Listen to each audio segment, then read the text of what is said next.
Finally চলে আসলাম হচ্ছে শালবন বিহার বৌদ্ধ মন্দিরের প্রথম গেট এটা। আর এটা হচ্ছে দ্বিতীয় গেট। আর এখানে হচ্ছে বাইক রাখতে হয়। বাইকের জন্য হচ্ছে প্রতিটা বাইকের জন্য 10 টাকা করে ফি দিতে হয় বাইকের সেফটি মেনটেন করার জন্য। এখানে তারা পাহারা দেবে বাইকগুলো। আর এখান থেকে হচ্ছে টিকিট কাটতে হয় প্রতি জন প্রতি হচ্ছে 30 টাকা করে লাগে এই মন্দিরে ঢোকার জন্য। আর এই মন্দিরের ইয়াটা অনেক সুন্দর।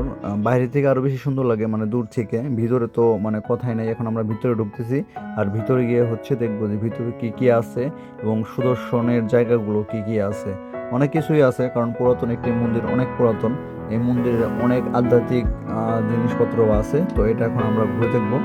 তো এখন হচ্ছে আমরা শালবন বৌদ্ধবিহার, বাংলাদেশের প্রাচীন সভ্যতার অন্যতম প্রধান নিদর্শন ও দক্ষিণ পূর্ব এশিয়ার বৌদ্ধ উপশাসকদের একটি শ্রদ্ধেয় তীর্থস্থানে আছি। এটা হচ্ছে কুমিল্লা জেলার কোঠাবাড়িতে ময়নামতি লালমাই পাহাড়ের মাঝামাঝি এলাকায় অবস্থিত।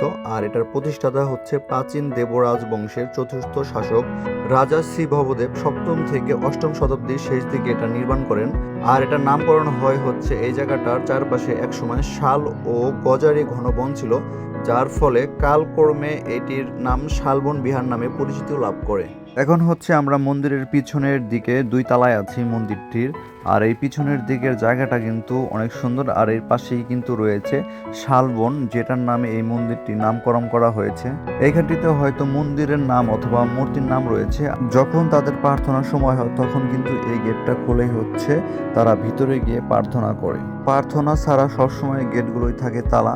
আর এই মন্দিরটিতে বৌদ্ধদের প্রার্থনা করার জন্য রয়েছে বিশাল আকারের এক প্রার্থনারত মূর্তি, যেটা তারা সামনে রেখে প্রার্থনা করে। আর এই মন্দিরের ভিতরে রয়েছে কিছু ছোট ছোট মূর্তি, যেগুলো তারা প্রার্থনার জন্য রেখেছে।